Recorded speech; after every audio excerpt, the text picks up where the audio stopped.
about to enter one of the most tightly guarded and dangerous places on Earth.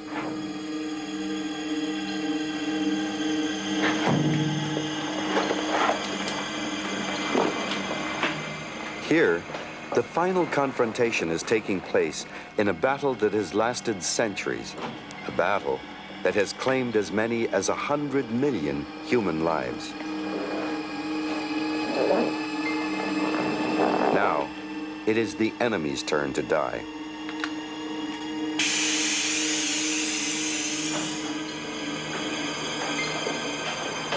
Locked away here at the Centers for Disease Control in Atlanta and at a similar facility in Moscow are the only surviving smallpox viruses on Earth.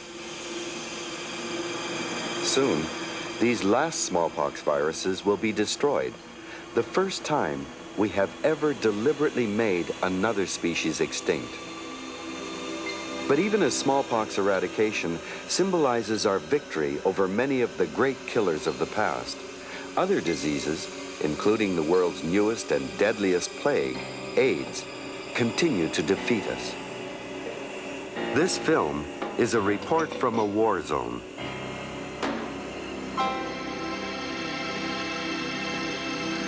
Every minute of every day, we're all in a battle for survival. Our enemies are countless invisible microbes that seek food and shelter within our bodies. If they succeed, they can make us ill or even kill us. We only survive this unceasing attack because we're protected by a remarkable defense.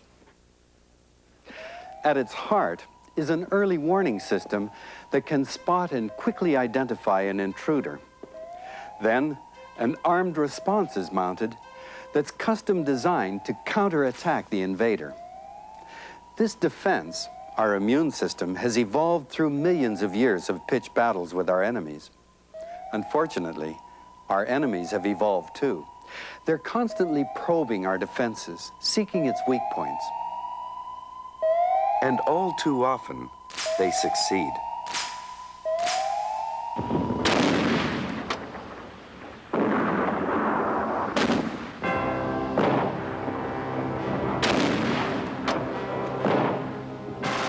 One of the most stunning of our enemy's victories came at the end of what had already been years of unprecedented slaughter on the battlefields of the First World War.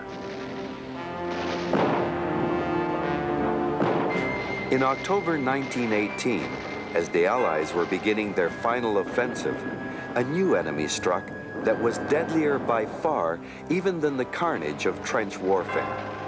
In a few months, it killed twice as many as died in 4 years of man fighting against man.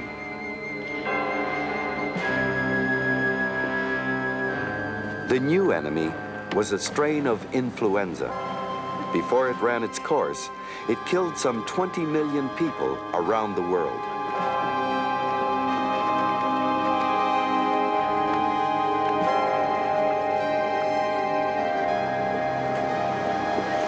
Today, every winter, the flu returns.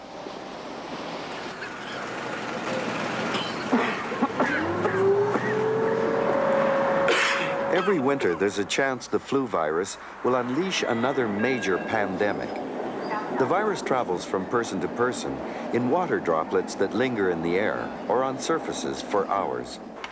Even in normal years, the flu virus infects some 50 million people in the US alone and kills about 10,000 of them.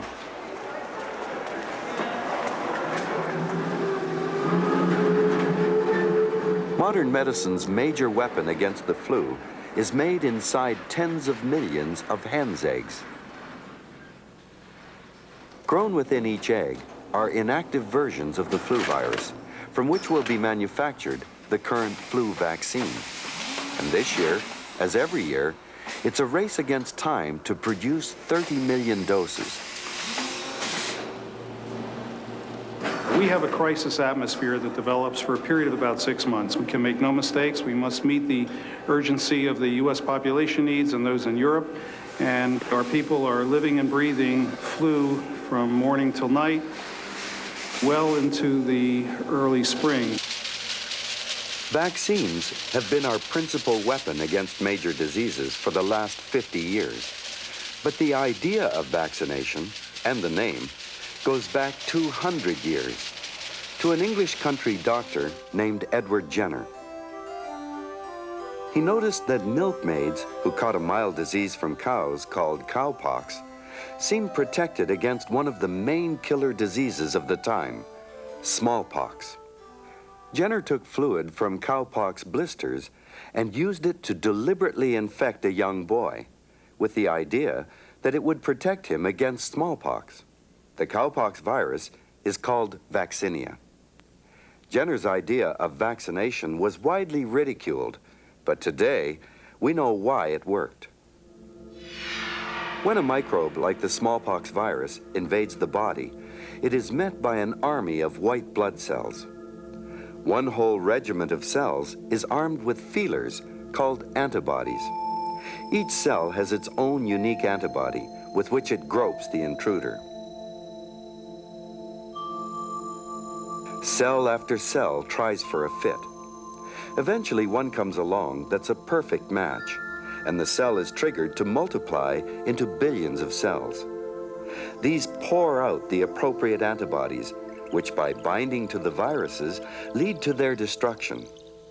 The system is marvelously versatile. No matter what the invader, eventually an antibody cell will come along that recognizes it. But there's a price for this versatility. It takes time for the right cell to happen by, time to multiply itself up. And during that time, the smallpox virus can be doing its deadly work.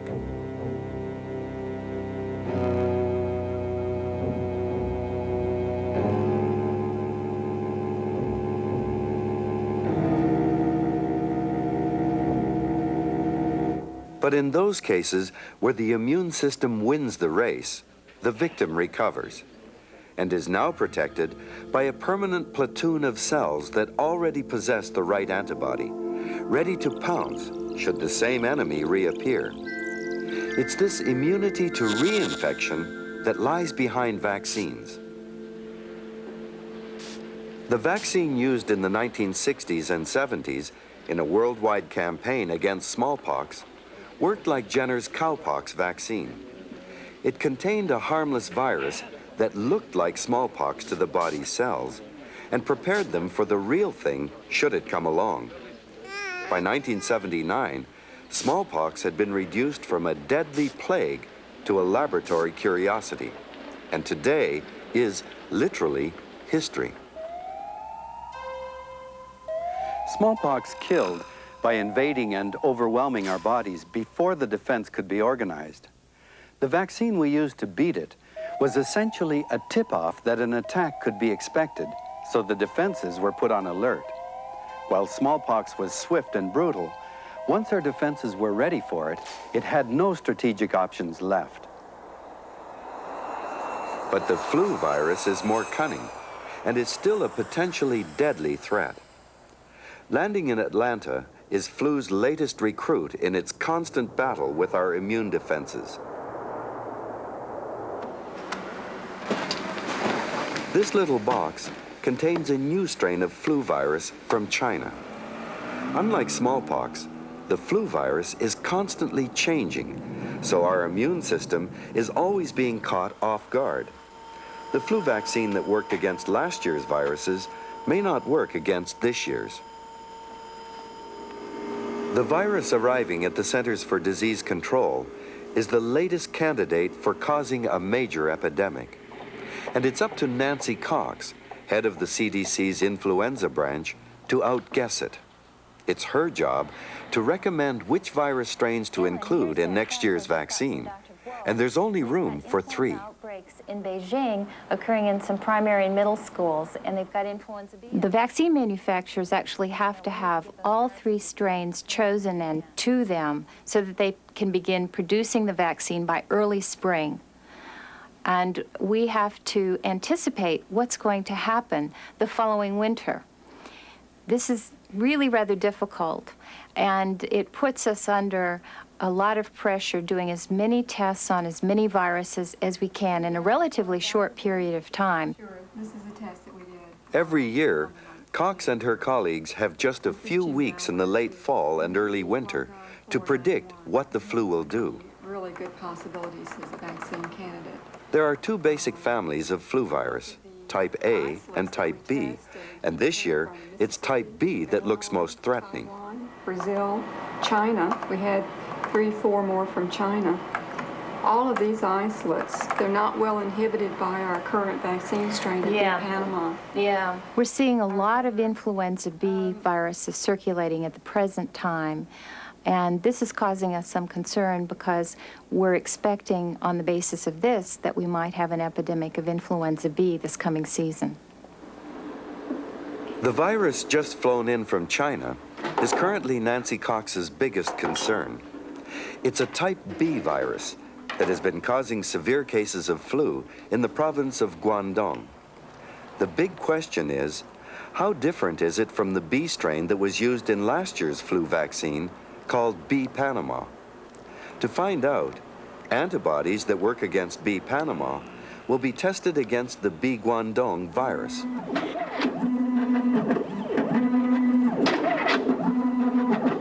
This will be the first clue Cox needs to decide whether the existing vaccine could stop B Guangdong if the virus makes it to North America. Well, what happened? Well, take a look for yourself. I've run the new Guangdong virus against the Panama antibodies, and it's not reacting at all well. The number of red dots shows how well the vaccine would work. The new Guangdong virus is the second row from the bottom. Okay, well, that indicates that this Guangdong virus is a new variant, and we'll have to keep an eye out for that one. Right. But exactly how has the virus changed so that it could sneak right past the immune defenses put in place by last year's vaccine? The electron microscope reveals the answer. Oh, this is nice. I can see the spikes pretty well here. Using an electron microscope, we can begin to see the structure of the virus, and we can actually see the spike, the surface spike. These spikes are what our antibodies latch onto. And here's the secret of the flu virus's quick change ability. Inside the virus are just 8 genes.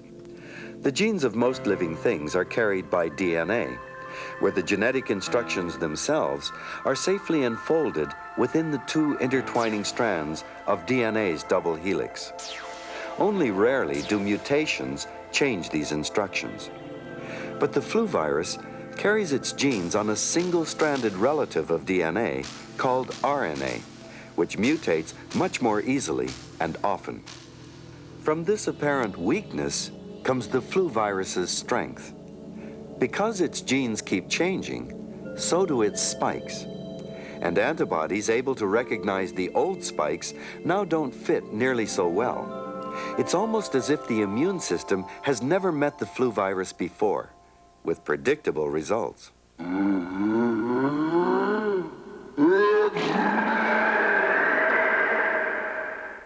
I started working on influenza when I was a graduate student. And I think that the thing that has kept my fascination through all these years is that although we know a great deal about it, we can't predict what's going to happen next with any great certainty. It's like a puzzle. In a freezer in her laboratory, Nancy Cox keeps samples of all the puzzles from the past, all the different guises the flu virus has gone under for the last 50 years, including some that caused devastating epidemics. In most cases, it's the spike of the virus that, by changing its shape, has fooled our immune defenses. A computer reconstruction of how a spike is built from a protein chain shows the complexity of its structure. Even a tiny change can be enough to make it unrecognizable to an antibody. The colored regions on this view of a tip of a spike show all the places it has changed over the last 15 years.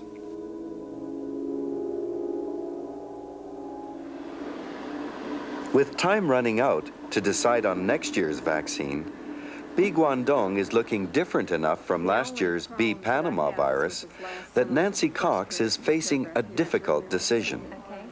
Should she switch to B. Guangdong? Because the deadline is so near, we better get that back to Lee Her right away. answer will depend on whether it looks as if the new strain is spreading from its Chinese origins. And it's already turned up in Taiwan, Cambodia, Australia, Chile, Argentina, and Brazil. The fact that the B. Guangdong is spreading makes it an excellent candidate for next year's vaccine. But on the other hand, we have other viruses which are also a little different from the Panama vaccine strain. And we have to watch them and see if they're spreading as well. And we really work right down to the last moment, watching a complex picture in order to see which virus we believe is the most likely one to cause the next year's epidemic and get that in the vaccine in time to stop it. In February 1993, Cox made her call, and on her decision may hang thousands of lives. She decided to stick with last year's B. Panama strain, gambling that while B. Guangdong is on its way, B. Panama still poses the greater threat. Only time will tell if she guessed right, and she could be catastrophically wrong.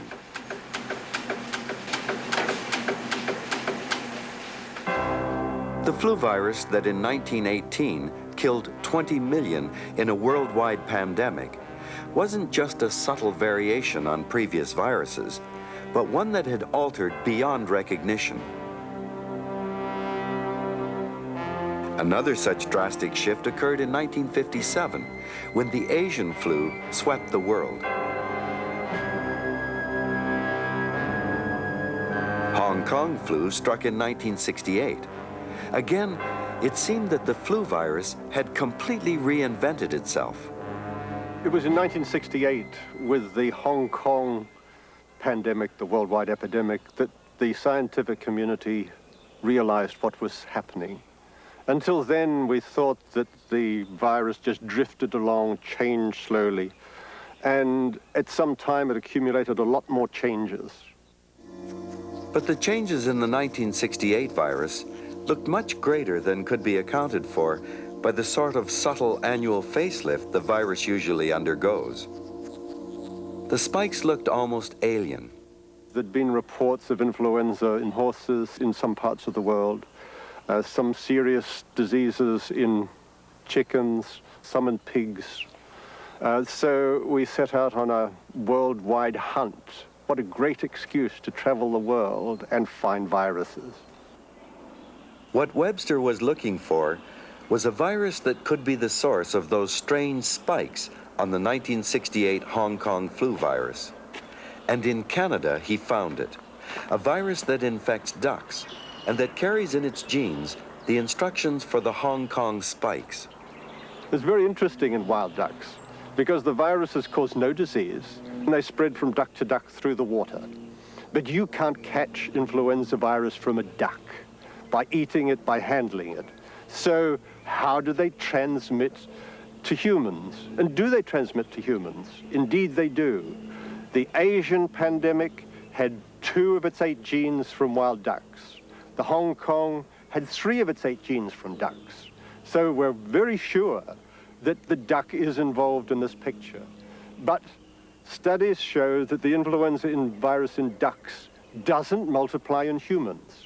So how do they get together? We realize now that the pandemics, these worldwide epidemics, come out of China, Southeast Asia. All of the big pandemics have names associated with that area. So here we are, we have influenza viruses in ducks in Canada, and pandemics coming out of China. How do we put these 2 pieces of information together? The answer hinged on the traditional living arrangements in rural China. Both ducks and pigs share close quarters with farming families who work limited areas of land.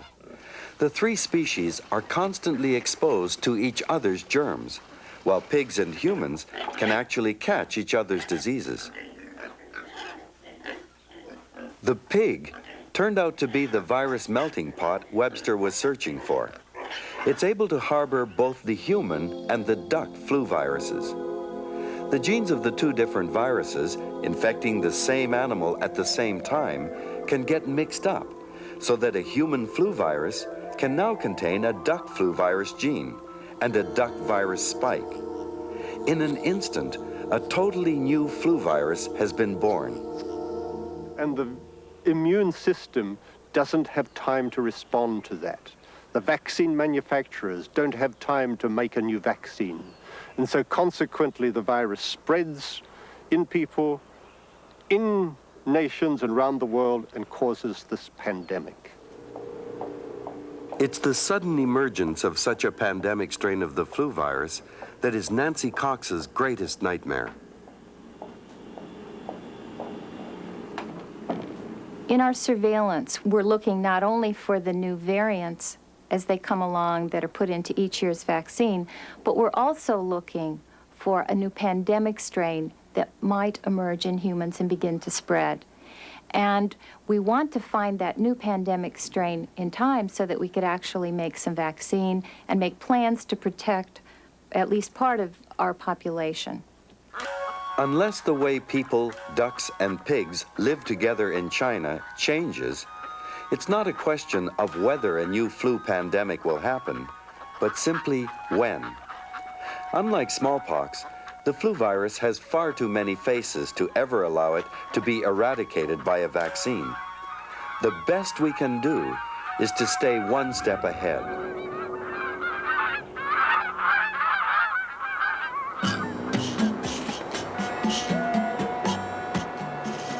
400 years ago, a disease that has so far defeated all attempts to devise a vaccine against it came to this Brazilian port along with the first European colonists. Today, it continues to devastate the lives of millions, not by constantly changing like the flu virus, but by slipping right through our immune defenses by pretending to be human.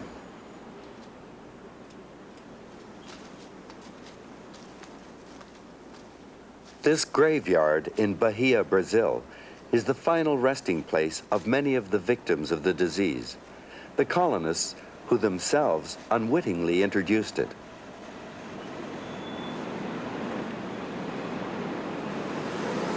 When the cocoa plantations were started by the Portuguese colonialists, obviously they needed a lot of extra help, and therefore they brought in many African slaves. And with the introduction of the African slaves came new diseases. Among those is schistosomiasis or bilharzia, a devastating parasitic disease which rapidly then spread through the colonial populations and throughout Brazil.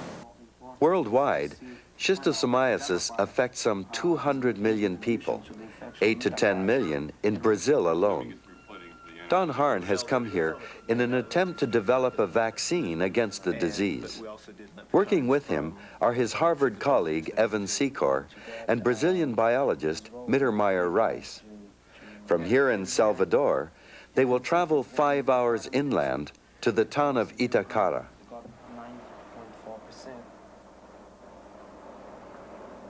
In the vast interior of Brazil's northeast, the heat is fierce and water is precious.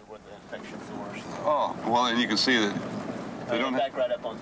Itacara is so dry that the stream that runs through town was dammed to create a lagoon. The lagoon is the town's most valued asset, yet it is also what brings schistosomiasis to its people. Everywhere you look through here, everywhere. Like most human diseases carried by parasites, another species is host to the parasite for part of its life cycle. For schistosomiasis, this alternate host is a freshwater snail that thrives on human waste. Living within the snail and stimulated by sunlight to swim free are thousands of larvae of the schistosome parasite.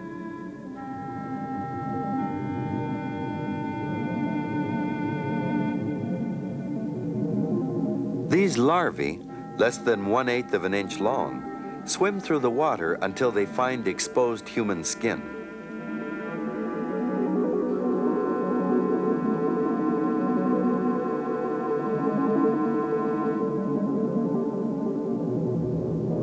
Once in the body, the parasites travel through the bloodstream to settle in the veins that lead off the intestines. There, they grow into inch-long adult worms. The larger female and the smaller male lie together, feeding off the blood in a permanent act of mating, and during their lifetime, which can be as long as 20 years, produce billions of eggs.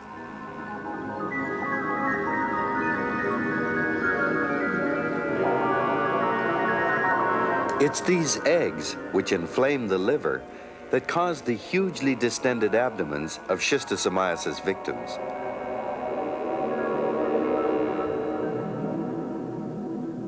The eggs themselves, finding their way via human waste back into the water supply, hatch into yet another stage of the schistosome's life cycle.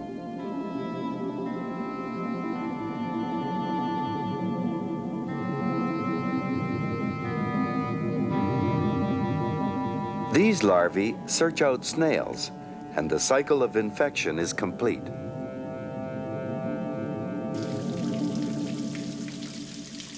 In Itacara, the route by which the infection cycle is completed is only too obvious, and it suggests an equally obvious way of trying to control the disease.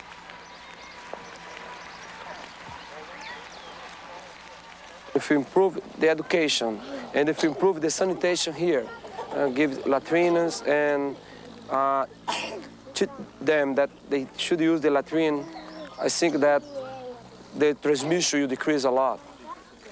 But as the research team explores the town and gets to know the people, they discover that so much of Itacara's life centers on the lagoon that education and sanitation won't themselves be enough to break the cycle of infection.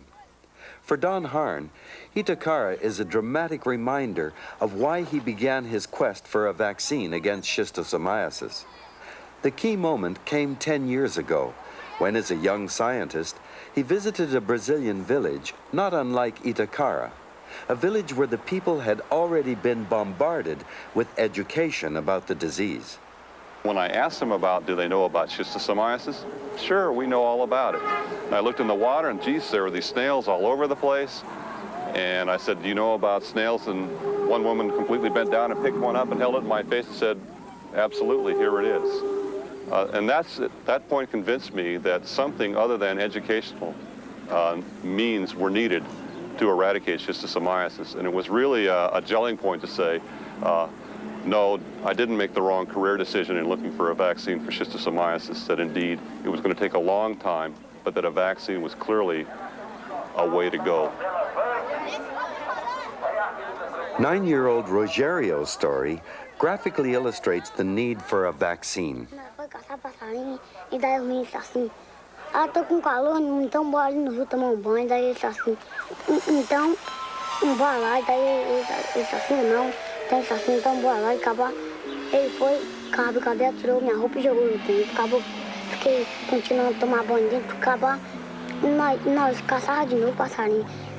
Daí nós ia tomar banho no rio. Foi dia nós pegou cistosa. When Rogerio was first diagnosed, his liver contained more than 1 million schistosome eggs. Drugs have taken care of the eggs for now, but repeated reinfections will further debilitate and could eventually kill him. And here is the central mystery of schistosomiasis. Why doesn't Rogerio's immune system defend him against the worm? Okay, Roger. You've got this large organism that's a foreign body inside of yours.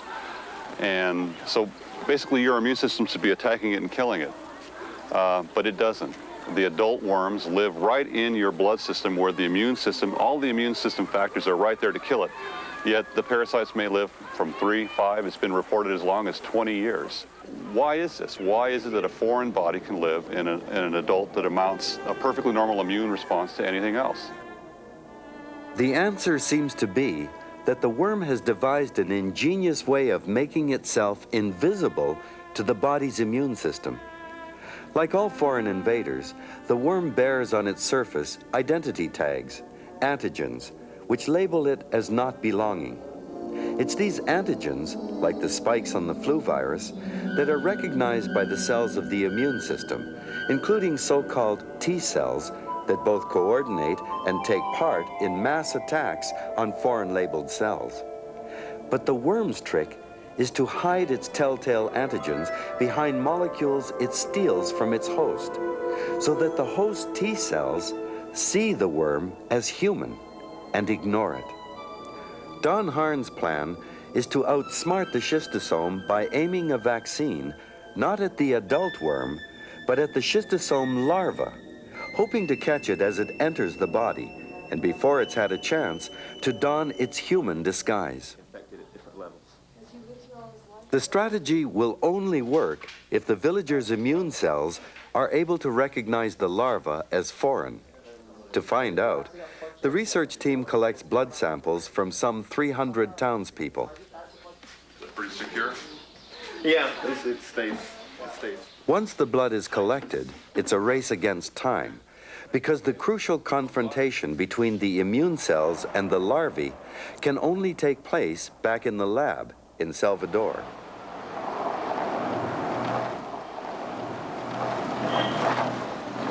After a 5-hour journey, blood from the Itacara volunteers is about to meet antigens prepared from the schistosome larvae. These are antigenic preparations that we brought from Boston frozen, and I'm just thawing them out in order to put them in the assay. Meanwhile, Don Harn extracts immune cells from the blood samples. I'm separating out the red cells from the white blood cells, and the white blood cells fraction contains the T cells that we're really interested in looking at, analyzing the T cell response. Or what we're really looking to find sort of an answer to is how do the T cells respond to certain of these candidate antigens. The candidate antigens are two of many that the schistosome larva bears on its surface. Now the question is, will the villagers' T cells attempt to attack and destroy them? We're ready to put the cells in the incubator, so we're going to begin the proliferation assay. And normally what we do in Boston is we have a CO2 incubator, and the CO2 helps maintain the right chemical balance for the cells while they're proliferating. We don't have a CO2 tank here for the incubator, so to generate the same, it turns out you can just simply add an Alka-Seltzer tablet to the water. It generates just what we want, keeps the cells happy, and then we put it in a sealed chamber, we lock it up, and everything works. We bake in the oven for about 5 days till they're done. At the end of the 5-day test tube battle, the T cells of the people of Itacara responded powerfully to the larval antigens, suggesting that Harn's idea to make a vaccine using these antigens might indeed work to fend off the schistosome before it puts on its human mask. The experiment is promising, but before Rogerio and his friends in Itacara will benefit, there remains a very long step from the test tube to real life. In its battle with humankind, the schistosome worm has exploited to its advantage a key property of our immune defenses, the ability to discriminate between friendly and unfriendly forces. My immune system is designed to tell the difference between what is me and what isn't, and to leave me alone. You can imagine the havoc that would result if the system went wrong and started recognizing parts of me as foreign. In fact, many diseases are the result of the immune system mistakenly recognizing friend as foe. Don Sanders, a trombonist with the Boston Pops, began noticing symptoms of what would turn out to be multiple sclerosis about 10 years ago. About that time, I started to have some trouble with balance, and I started to have trouble with my eyes. The doctor I first saw, he was able to give me a diagnosis of MS inside of a year. I felt like the only thing to do was just to, well, take one step at a time, see what happens, and everything will be okay. But it wasn't that simple. You know, things got to be much more complicated, and they eventually got worse. And it was about that time that I first heard about David Hafler. Multiple sclerosis is a progressive disease caused by the immune system's turning against and attacking the body's nervous system. Get back up here. That's about what you were last time. David Hafler and Howard Weiner, working at Boston's Brigham and Women's Hospital, have come up with an extraordinary idea for a vaccine against MS. A vaccine that could revolutionize the treatment both of multiple sclerosis and other so-called autoimmune diseases. Very good. The damage done to Don's brain as a result of his own immune system attacking it can be visualized with the help of a computer. We can strip away the skin, and here we have the actual outside of the brain. We're now stripping away the brain, which we can rotate three-dimensionally. And by this computer reconstruction, we can actually follow the MS plaques. And we can see from this image this yellow area, which represents swelling and inflammation from T cells, which migrate into the brain. This is manifest in Don by difficulty with coordination and weakness in his legs. In Don's brain, T cells are attacking a protein in the outer covering of his nerve cells. Dad? Yes. Here, here's the spinal fluid on patient. Spin it down. David Hafler wants to know why the T cells of MS patients turn renegade and attack their own brains. He's recreated the confrontation between T cells and brain protein in a laboratory dish. In this culture dish, we have two types of cells. T cells, which we isolated from the spinal tap that we performed about 2 weeks ago. We cloned the cells and grown them in culture. And we mixed them with self-protein, myelin-basic protein, which is attached to another cell.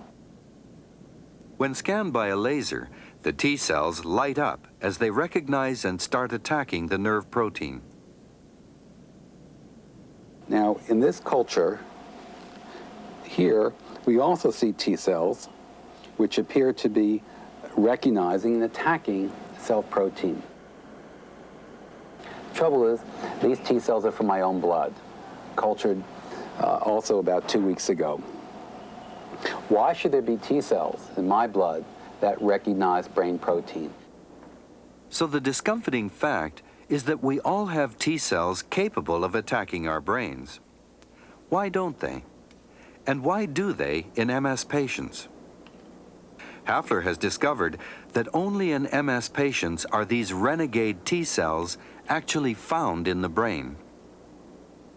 He believes that in patients like Don, the cells have been accidentally activated, perhaps by a virus, so that they penetrate to the brain and attack it. So Don, how you doing? I'm doing well. I'm feeling good. Mm-hmm. I feel like things are going at least as well as they were last time I was here. That was about 6 months ago. Don is being treated by powerful drugs that suppress his entire immune system in an attempt to hold the renegade T cells at bay. Hafler's goal is a more targeted treatment. If it's true that activated T cells are causing multiple sclerosis, one wants to very specifically turn them off. And one wants to do it in a very specific way, not affecting other T cells, which you need to fight off foreign proteins, foreign viruses that may come into the system. In wondering how to turn off just the renegade T cells, both Weiner and Hafler found themselves thinking about food and about why the immune system doesn't attack what we eat.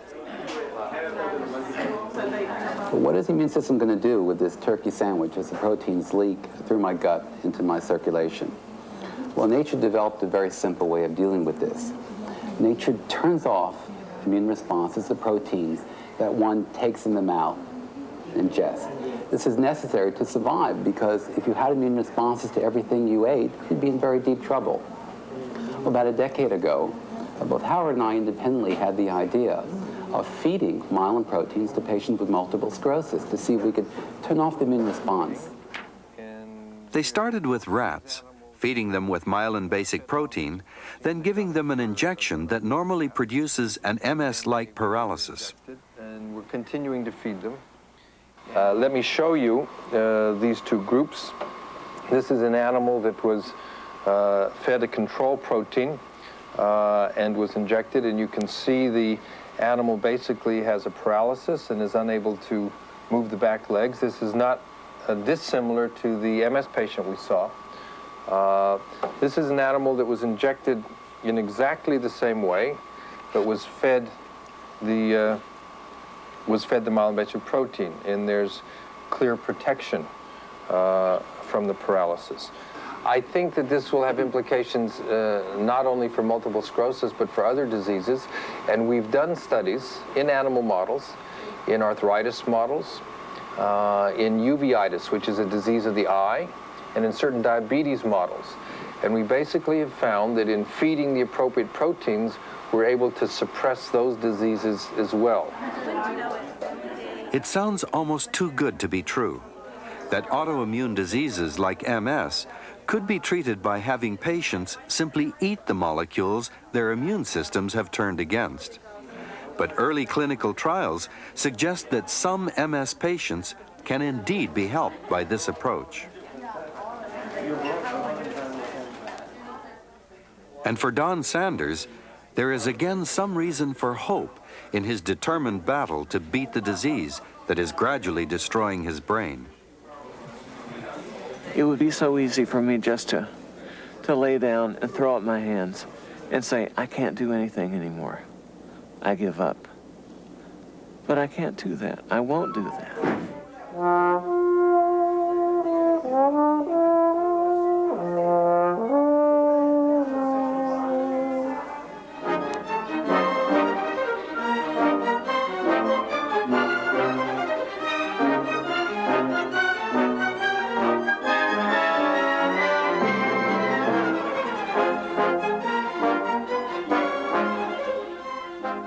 Don's immune system has chosen the wrong target. But even more deadly is a disease in which the immune system itself is the target.